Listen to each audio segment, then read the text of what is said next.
This is Handshow new retractable electric running board for your R1S. It's also available for the R1T. So we have them now ready for the 2025 as well as 2024 or prior. So you can see there it works with the door opening and closing. So it retracts underneath your vehicle, which gives you more of a clean look and aerodynamic while you're cruising. It comes in one box. You have two lightweight running boards, one for the left, right side, with three brackets for each side of the vehicle. First, what you want to do is remove the tray from your front cargo space. And this gives you access to the power and also be able to fish the wires through the panels to the running boards as well as to the cabin canvas connector. So that's how it looks like without the tray. Very easy to remove. This is the quick adapter that connects to the passenger side front seat on the A-pillar to your canvas adapter. So what you want to do first is remove the side trim, and then underneath your glove box there is another trim to remove the panel. So using the pry tool, you will be able to pry open from the top corners and then getting more access to the bottom trim. It pops right out. There are a few screws, hex screws, that you want to remove prior to popping them out. And then disconnect the puddle lights or your footwell lights. And then now disconnect this harness and then connecting the Handshow adapter, locking it in and reconnecting it to the other side. Don't worry, this won't mess with your computer system. It basically signals the run when the door is open and closed. So it's a one-way communication. Here are the wires. Really, there's only 4 wires from that computer module. One goes from the power source into the cabin, into connecting that harness adapter that you just installed.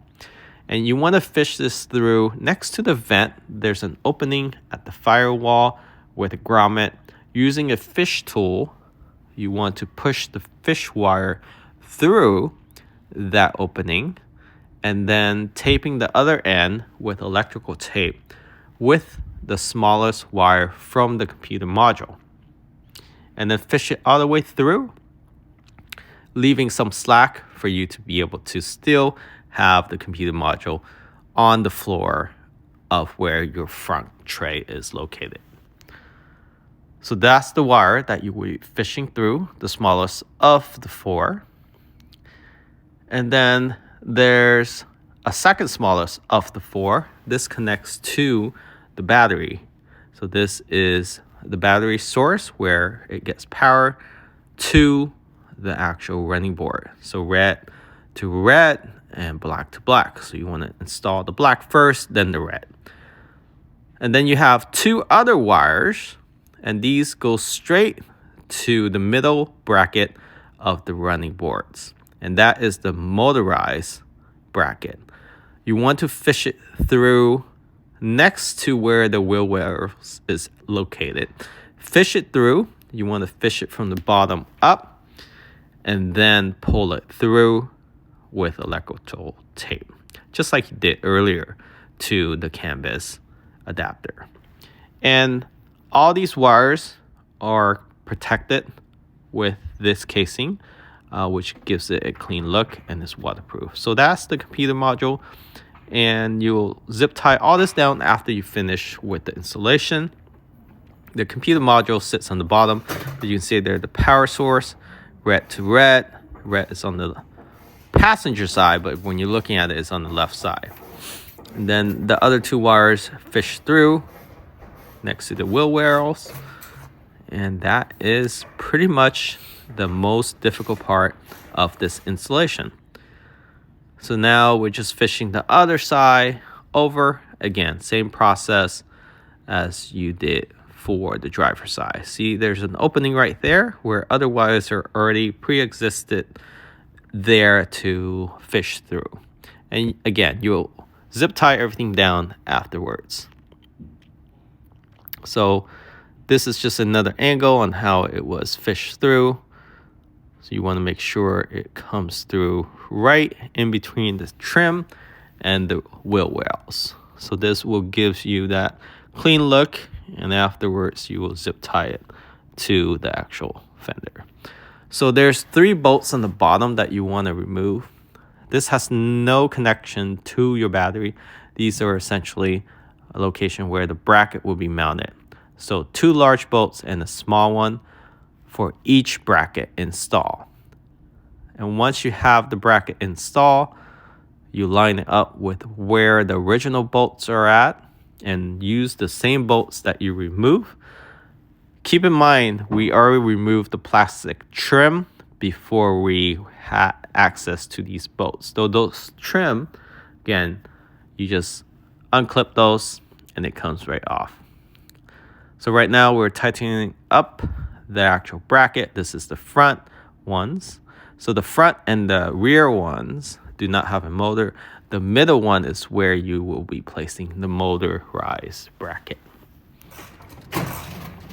And you can do this manually, but we highly recommend getting an impactor to be able to do this quickly and be able to fish the wires without using up all your strength.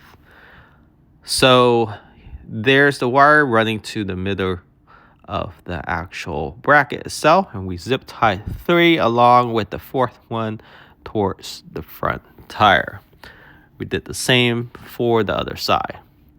And the rear bracket, again, no motor for the front or the rear. Only the middle bracket has a motor. So keep in mind when you're doing this installation. Once you have all the bracket in place, pull out the actual bracket arm and then place the running board on top.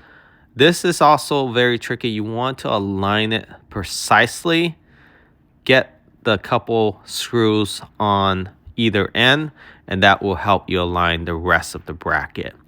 It really is a precise installation at this point. You want to make sure it measure between the distance of the back mud guards or the front ones evenly to where the bracket is on both sides.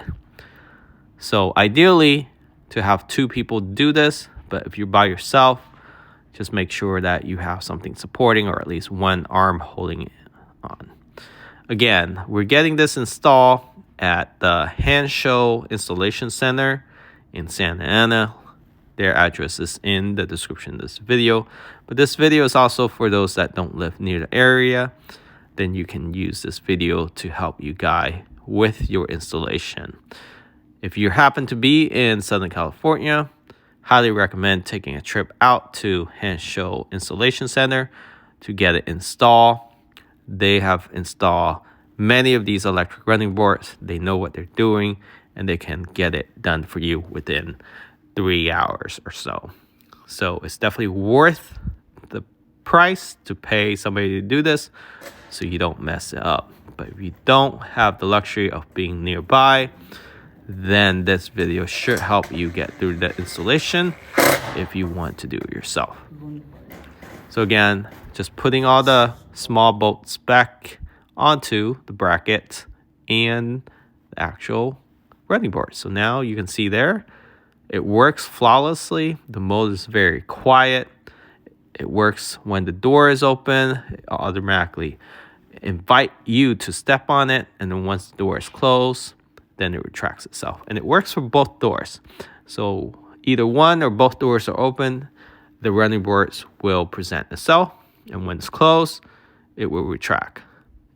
And it works very precisely as you open the door. And after you're done with that, put everything back in reverse order. Put the tray back in the front, and again, get this installed at Hand Show Installation Center if you are in Southern California. I'll post the description and details in the description of this video. And then place the cover back inside the passenger side. This is where you connect that adapter to your canvas. Screw it back in. Make sure everything is tucked away. And that is it. Installation done. You can get this done within 2 to 3 hours, even if it's your first time. Follow the directions, and this will be a game changer. As an owner, or even if you're a passenger, it helps getting in and out of the Rivian very easy.